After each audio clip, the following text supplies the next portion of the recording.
Hello and welcome to my Woolly PhD. My name is Liz Scarf and this is a weekly vlog about what I'm currently learning and making in my anthropology PhD all about wool. I'm still giddy that I'm doing it. We're in week 17 and it's still making me very happy, which is awesome. You can find a brief overview of the whole project in the introductory video, which I think I might have to update soon because I feel like maybe things have changed enough. I'll go look at that later. But so this week, what have I been thinking about? I've been thinking about how things matter. So when I mean things, I mean stuff that we, or certainly Western culture has tended to characterize as sort of inanimate things that don't do anything. They're things we do things with and to. And that's one way of thinking about things, right? Not the way I'm thinking about it in my project. So it's basically the center of my study, and I have been reading about it for months, but not as much as I wish I had been. But I think that's always the way with lots of PhDs, is just like so much to read, never enough time to read it all, which always means there's more interesting things out there, but sometimes you feel a little desperate to, well, I do at least, to have kind of read more and feel like I'm across the literature more. But you know, I'm 4 months in, it's fine.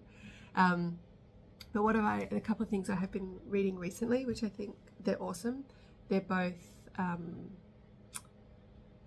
academic books, so they're expensive, and yeah, so they're probably not easy to get hold of. First one's called Thinking Through Things, Theorising Artefacts Ethnographically, edited by Henare, Holbraad and Wastall. And really awesome introduction that they give, and then also just a bunch of really interesting articles about how to think through things. The other one is a chapter called Agency, Biography and Objects by Hoskins in this very excellent book, The Handbook of Material Culture. You can read parts of it for free on the Sage website, and you could read the whole thing online if you sign up for a free trial. I don't know what the criteria or conditions are for that trial, so you just want to check that carefully. Otherwise, academic book, it's a bit pricey. Not the most expensive I've seen, so yeah. Anyway, so my research is very much about things, and in my case, wool, right? Because we consider wool a thing. In what gets called like artifact-based anthropology or material culture studies. And there's a range of ways in which anthropologists have thought about things or conceptualized things, and one of the most prevalent ways has been the idea that things only have meaning because humans overlay or imbue, layer, put meaning into these things. Like this vest that I made, it only has meaning because I give it meaning or somebody else gives it meaning. And it does this could be it's a really useful concept and a really useful thinking device for certain objectives. You'll get certain outcomes out of thinking about things like this. One of the things I do think it does culturally, because this anthropologist didn't kind of just set this up, it's certainly a strong, I couldn't even sort of cover the whole history of it, but I think about Enlightenment philosophy period as particularly strong time of really emphasizing these splits between meaning and matter, nature, culture, humans, and the rest of the world kind of thing. But one of the things is it makes us think that matter doesn't matter. It's what we think about matter that matters. What we project onto matter, that's actually what matters, not the matter itself. And the matter itself has no agency or no input into our world other than how we utilize it. So it's the idea that the physical world is basically a backdrop or a blank screen for our psychological processes and to enact our own kind of human drama, let's say. And that includes our own bodies, right? Our own bodies are a form of matter. And they come to not matter when we think about matter not mattering, right? So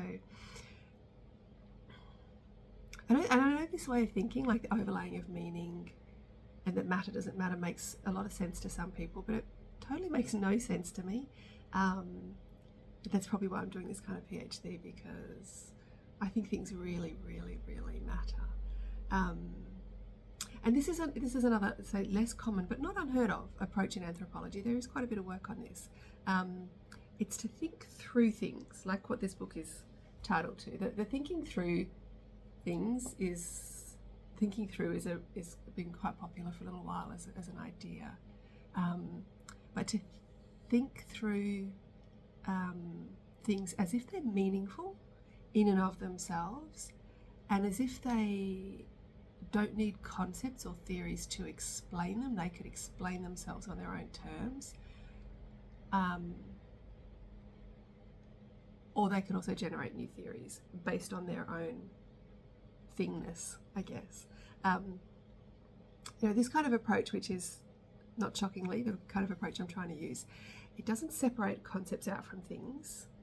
And this is a concept in itself, right? So it's a bit, sometimes circularity just kind of can't be helped, but to think through things, let the thing be the thinking tool, because a theory is a thinking tool in a sense, or an analytic tool, right? You say, oh, I've got this concept or this framework, I'll go look at things with it, and this sort of says, let the thing be the thinking tool first, rather than separating, like getting a theory and going, let me put this theory onto this water bottle. Oh, I've got a theory about something, I'll put it onto the water bottle and see how the theory explains the water bottle. Instead, I'd say, hey, I'm going to spend time with this water bottle, see how it explains itself.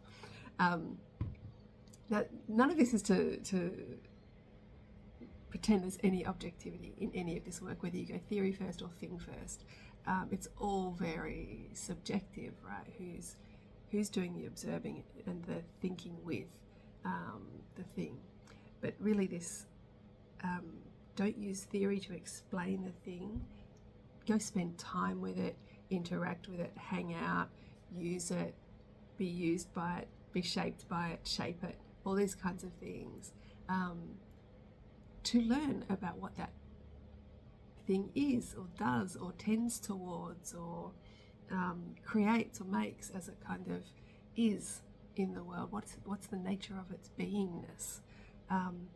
And then, like, this could generate new theories, or it could then serve to understand an existing theory in a different way, or with some new nuances.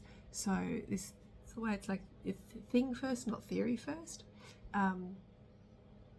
Does require like a lot of hanging out with things, and I think probably some developing of some different ways of perceiving and being, which I think is really, it's one of the really cool things about it, right? So you kind of expand your own perceptual capacity. So for me, this just means in my future, there's a lot of hanging out with wool and sheep and humans who like wool. It's all kind of, that's what my field work's going to be. And I have to say, I'm not suffering. That sounds really good. And also why Iceland, right? There's a lot of wool happenings going on in Iceland in really interesting ways. So so trying to let wool explain itself, reveal itself, let wool generate new theories, or explain existing theories, rather than go, oh, I'm going to go look at wool using this theory. I mean, I have a bunch of theories that I can do that with, and I have to have some, just to even demonstrate that my project is valid, right? I have to have some ways of thinking about the topic theoretically. But the aim is to try to go into the field, popping them to the side in a sense, and just hanging out with wool in these different sort of stages as it becomes a sweater. It's not to say that one approach or the other is more valid. I think they're different, and any approach will make some things more visible, but it will make some things invisible, right? There's always like a perceptual scope in a sense, and a theory or a certain way of analysing things. There's always like a boundary kind of condition with it, where some things are really in focus and other things aren't. And that's why the diversity of approaches, I think, is good. Why I'm saying one's not better than the other is because they will do different things in terms of the perceptual scope about what's in and what's not in. So I mean, one of the things I've been thinking about relative to this too, right, is what is it about wool that makes us so relaxed and happy, right? I mentioned it before, I know it's not just me, but like walking into a favourite yarn store, and I'm looking at you, Sunspun in Canterbury. I can't wait to visit post your renovations. Or a big wool show, getting to play with fleece or skeins, knitting, all of it, right? There's very distinctive affective changes, right? Our moods and feeling states change, physiological changes. Like I've watched people walking into wool stores as well and seen this like little sigh, a little sort of relaxing in the body. People's gaits, and sometimes their walking style changes. There's just a range of things that people go into like little really light trance states as well. I do, absolutely. I see other people do it as well, and it's cute. I love it. It's so cute, and I'm so curious about it. Right? I have no idea why wool does this to some people, and I mean, one of the things I've thought to do is I could use Jane Bennett's kind of notions of enchantment, right, as a theory to go look at wool. And enchantment's it's in a previous video. You could also just Google that, or AI, what's Jane Bennett's theory of enchantment? And I could use this as a theory to go look at wool and go, well, wool is enchanting to some people. Why? And that's definitely a question I have. But if I'm also trying to resist going theory first and going thing first, I think I've got to try and put that to the side, because I don't think it gives wool sort of the full chance to sort of explain itself. So I am trying to resist the theory as a starting point, but I do think it's a really good theory for explaining wool. And anyway, for academic milestones and things, you have to have some theories and show how they relate or don't to your topic, why you would use some and not others. So there's no option to kind of go clueless without any theory into the field. And I can see how that could be useful and not useful in some ways, but that's how it is. Okay, that's it for things and theories. I mean, there's so much more in this, and as I said, I'm really chomping at the bit to get across the literature a lot more. I wish I'd been focusing on it earlier. Anyway, what have I been making? Okay, this is it's not tragic. It's tragic. I have finished the handspun vest, my first fleece-to-garment make, but it's in another city. I can't show you this week, and I can't show you next week. It does still need blocking though, so rest assured, even if I was showing you, you wouldn't be seeing it at its best. But if you are super keen, there is a photo on my Instagram, which is Liz Making With. Yeah, so I'm thrilled with it. I mean, there's obviously, every time you knit something, there's things you just go, oh, I wish I'd done that different, or this. And I think the bind offs on the cuffs are a little tight. Like, they're not tight on my arms, but they kind of just pull in a little bit, and I could frog them and do an Italian sign bind off or something, but I just don't think I'm going to, because I don't like having to undo things. But we'll see. I'll block it and see if I can get a little bit, sort of stretch it out a little bit, and if I just continually find it irritating, I will get back to it. It's the thing with the Italian sewn bind off, I love it, but I never remember how to do it, so I have to go look it up every time.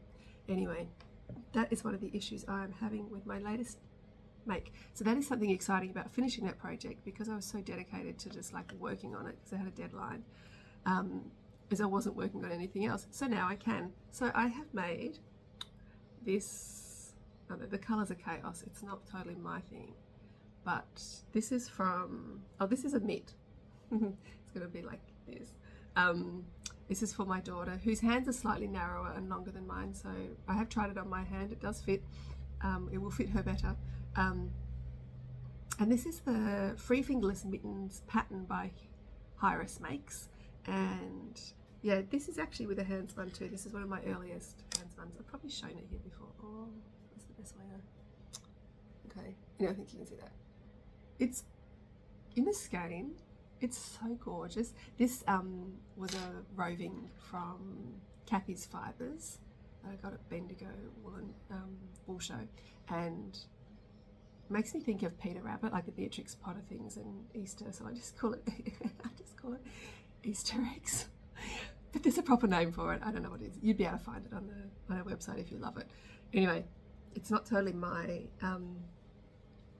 colour palette, but I think my daughter will like it. Oh, she picked it. She said she'd do it. Anyway, so this is where I'm up to. I've got a little bit to do on this thumb. And I'm up to the point where I have to do the Italian bind off on the top, and I can't remember how to do it. So I've got to look it up, which means I can't do it in the car, or I don't know, the other places where I just kind of do incidental knitting. And I'm just a little bit flat out at the moment. So yeah, that's what I'm working on. Probably next week I will have the second one done. And then I'll be chomping at the bit because I'm here in Melbourne with one set of needles. But I think they're not 2s or 2.5s. I can't just get started on some socks. Anyway, I didn't think this through very well moving between cities. I didn't think it through in terms of knitting projects, but you know, I guess I will survive. It will probably mean I'll have to be on a plane without a knitting project, just kind of like be slightly irksome, but you know, I have survived most of my life plane trips without knitting projects. I'll cope. Yeah, now I'm rambling. Thanks for watching. Yeah, I'd love to hear your thoughts about things and the way things matter in your life. I think it's a really interesting conversation. So yeah, if you've got any thoughts on that, do share them. Love to hear them. I'll respond, of course, like I do. And yeah, I'll see you next week. Bye.